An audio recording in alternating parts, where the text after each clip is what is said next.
It's great to be back up here with a game on the line. Good to be able to play somebody else. Guys have practiced and probably tired of practicing, but we got to have a great week of preparation. We play an outstanding football team this week. NC State has played outstanding this year. Defensively, extremely experienced front seven with a lot of experience. Seems like the same seven guys for the last 3 years. Front is very good, have good depth in their linebackers. Boy, very rarely take a false step, stay on their keys. Secondary guys are big and long. Front guys strong, play extremely well in every phase of the game. Played a great option team this week in Furman, and how disciplined they were when they played. Did a great job there. Marshall scored a couple early, then they were able to shut them down. Marshall had very good skill guys. Offensively, quarterback's playing lights out. He can flat plays, completing over 75% of his passes. Can really play. Jalen Samuels is just the epitome of a football player. Can play everywhere, do everything, catch, run, block, throw. There's nothing he can't do. Receiver 7 can just flat. He returns it, whether he runs it. Anything can make plays just all over the daggone field. He plays tailback. And I can say he's a shorter guy, but he's very stocky and strong. He's almost 195, 200 pounds, so he can run arm tackles. He's hard to get down on, can run routes, gets the ball in space. Tight ends, offensive line do a great job up front in the zone blocking schemes. Just a really good football team. Special teams, punter can average over 43 yards. Good kickoffs. They broke a kickoff last week for about 60, so doing a great job in the special teams. And, they always get ready to play us. A lot of Florida kids on their team, and they play very well. And it's going to be a heck of a matchup for us coming off that long layoff. And we're going to have to play really, really well and to have a chance to compete right there and play with them. But, again, I liked how we've practiced. Our guys, I think, are ready to play. So we just got to go out and play. Questions? Jimbo, of course, that was the team last year that played you guys tough.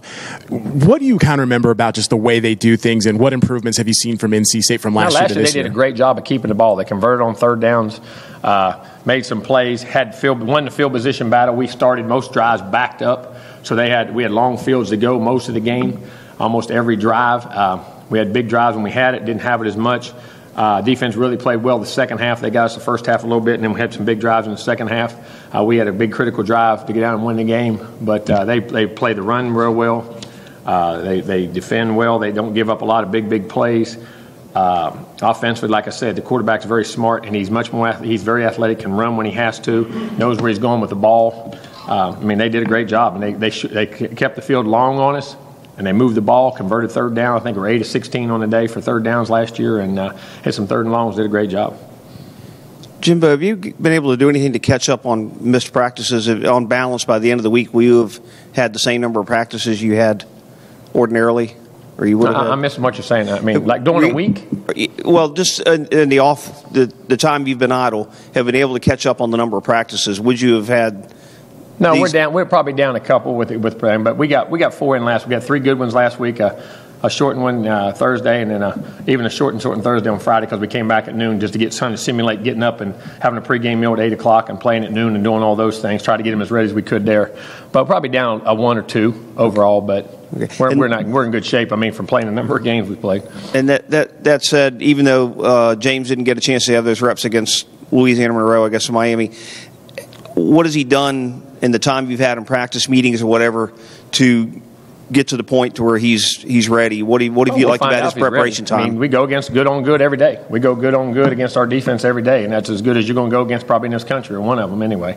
And we get good on good at inside drills, team, 7-on, so he throws against fastball, and then he gets a scout look. So, and it's game-like situation, which we always do, move the field type things. And so he's gotten a lot of fastball look against good people. Blitz looks, tons of blitz looks against good people. Every blitz you could think of. He's done a really nice job. Last week, Derwin said that Samuels kind of reminded him of the offensive version of him. Do you see some similarities? That's a great analogy. It really is. That shows you how aware, why you like Derwin so much as a player and why he's so good, because he can recognize other people who see the game. Because to do the things that Samuels does, there's not only great physical skills there's great mental skills. Great intelligence to be able to play the different positions, understand how to play them and play them so effectively, and run the different route combinations and touch the ball so many different ways and block. That's a great analogy by Derwin. And like I said, the epitome of Samuels to me is the ultimate compliment. That guy's a football player, can do anything. Jimbo, after having the first game and then the last couple weeks of practice, how is the running back rotation looking, and has anybody started to shake out of them? Well, we've played one game, and those guys are all in the same rotation they've been in. Getting better, a lot less mistakes, little things for those younger guys keep getting better and better. So we're exactly where we're at.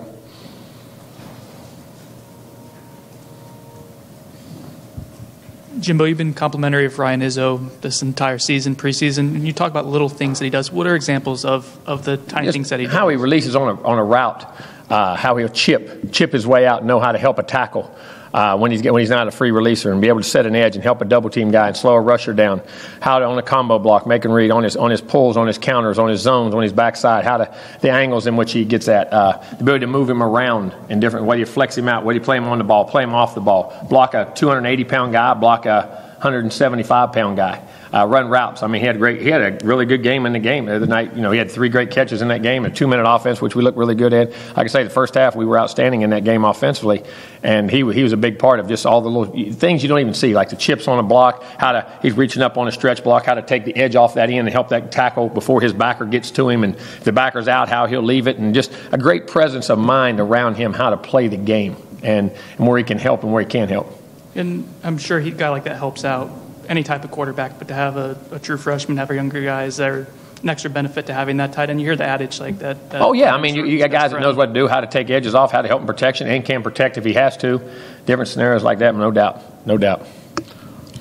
Kind of staying with Ryan and the tight ends, I mean, what growth have you seen from them so far this season? But also, I mean, is it getting to a point where you're starting to say, hey, we're going to we've only played one game. I mean, we keep saying growth of the thing. We've only played one game, guys.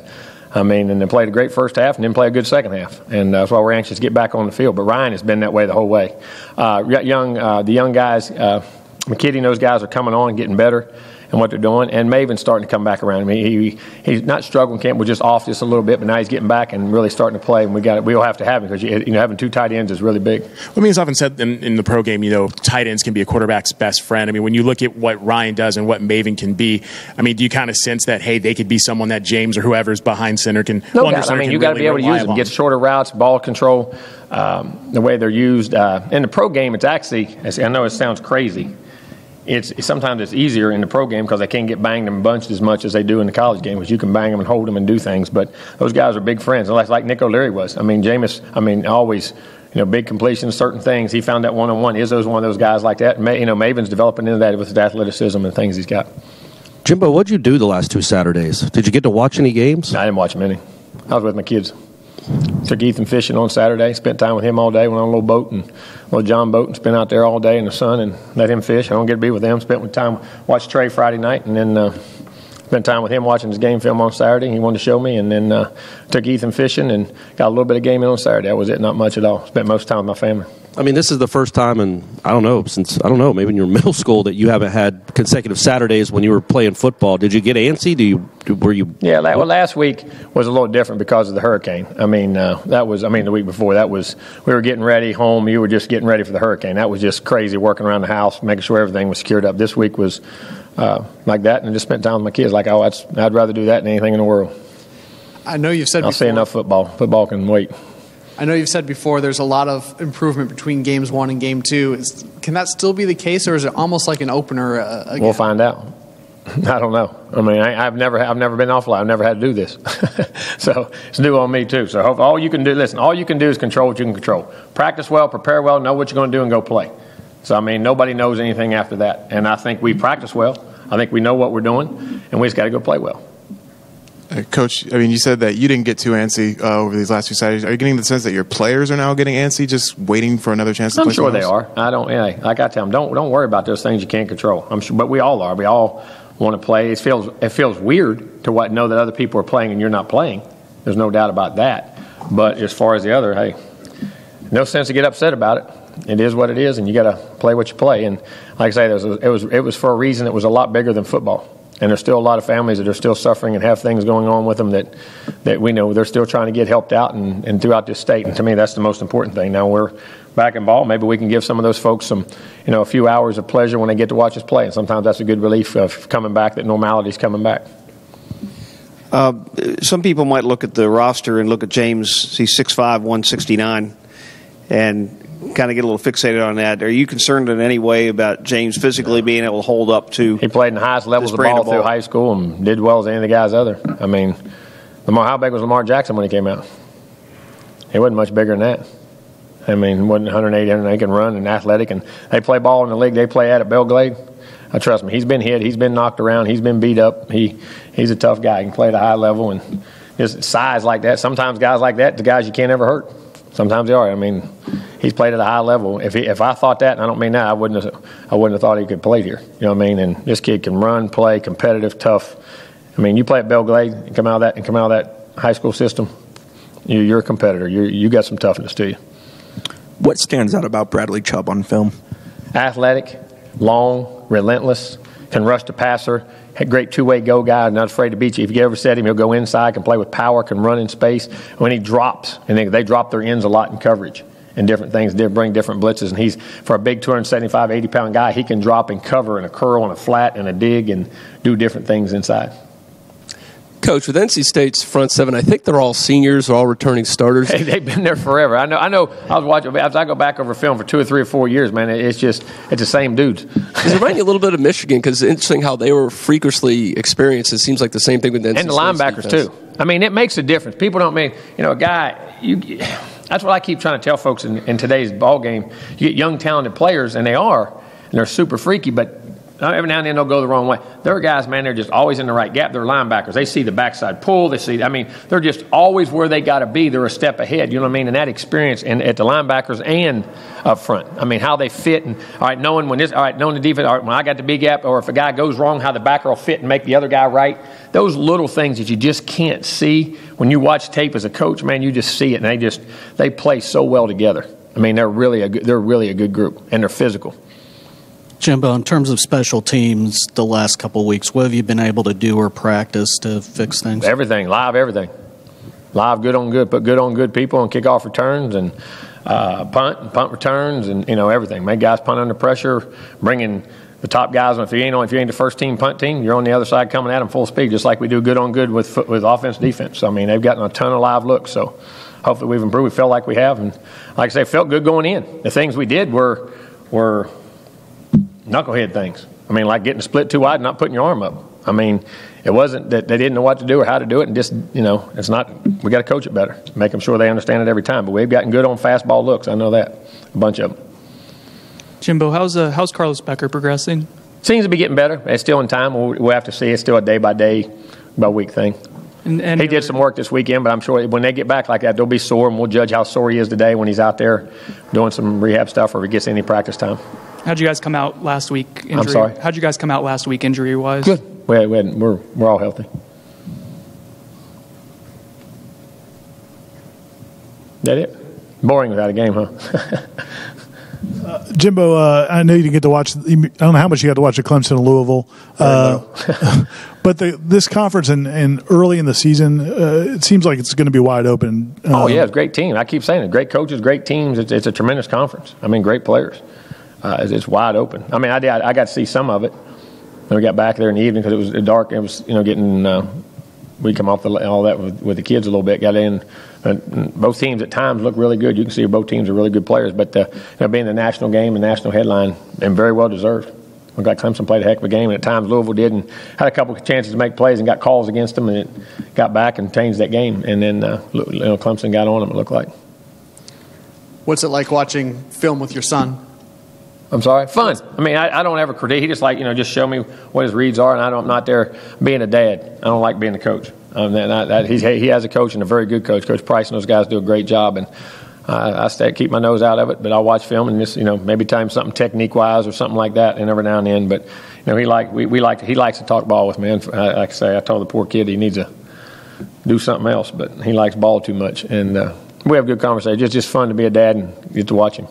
Don't get to do that very often. That's a shame. Get to do it with all these other kids and not your own. You got to do it, find as much time as you can. With Finley completing such a high percentage of his passes, no turnovers, is tackling the biggest thing against them? I mean, I think tackling and covering. I think you got to contest throws. You got to make the throws contested. You got to make them put them in tight places. You got to find ways to pressure, whether it's bringing blitzes or rushing without. Because the one thing he does do a great job, man, he gets the ball out of his hand. he really gets it out of his hand quickly and finds matchups and understands what he's doing, And they do a good job with diversity in the things they do on offense. And he's a good. You got to affect him coverage-wise, blitz-wise, but then sometimes be able to rush without that, and try. You got to try to keep the down and distance on your side, which is very tough because he knows how to just one of them guys just always finds 3 or 4 yards. People don't realize that's a 3-yard game. Well, you got 2nd and 7, do it again. Now it's 3rd and 3 or 4 instead of 3rd and 7. That's a big difference, And he's a really good player, and they know what they're doing. You were confident going into the Alabama game that Matthew Thomas would be okay, even though he didn't have a lot of reps. Were you surprised at all how well he played, and then how have these last couple weeks been for him? Outstanding. I did not surprise me one bit. It really did. He was having an outstanding camp and figuring out what he does and how he does it, and it's clicked. And he's played enough. He got to play an inside backer. He had to play there in a while. He just hadn't played in a while, and in that position, he's probably at times was a more natural outside guy. But now he's learned to be inside. Now he can do both. I think it's really beneficial, and like I say, his athleticism and speed and all that. Now he's learned how to trigger and be a downhill guy like an inside backer does. People don't understand. Playing inside is a lot different than outside. You're at a 4-way traffic stop now, or a 6-way, however you want to make it. And then outside, you can see things coming from one side. It's a whole different deal. Now he's processing and understanding that, man. He's being physical and athletic. It's fun to watch. Jimbo, now that you got your buys out of the way, you're playing 10 straight games. Just what are the benefits and maybe disadvantages of that? I don't know. You can say you get tired, but I think that's how you got to practice, and you got to gauge your team, and you got to get a feel, and that's where coach. As a coach, you got to judge those things and go there. Sometimes if you have injuries, sometimes it doesn't allow you to heal up though. If you don't have 10 in a row, but at the same time, if you play well, you get hot. Heck, you don't want to take a break. You know what I mean? So. Hey, we need to find a way to play well and get in the groove and find out our identity and play Florida State football. The thing about it is we've played a good half and a bad half. Now we need to go play.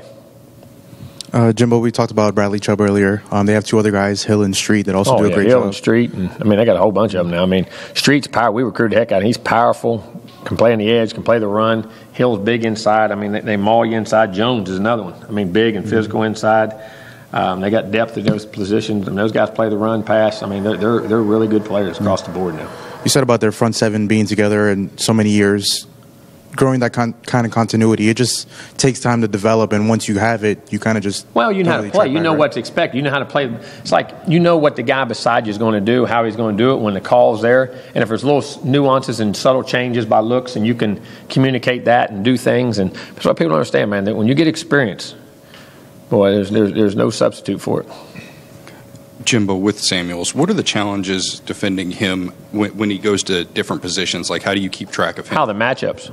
How you match him up. Do they get him on a DB? Do they get him on a linebacker? Do they get him on a corner? Do they get him on a safety? However they want to do it, and that's the thing that you gotta be able to match, because he's physical and he's strong.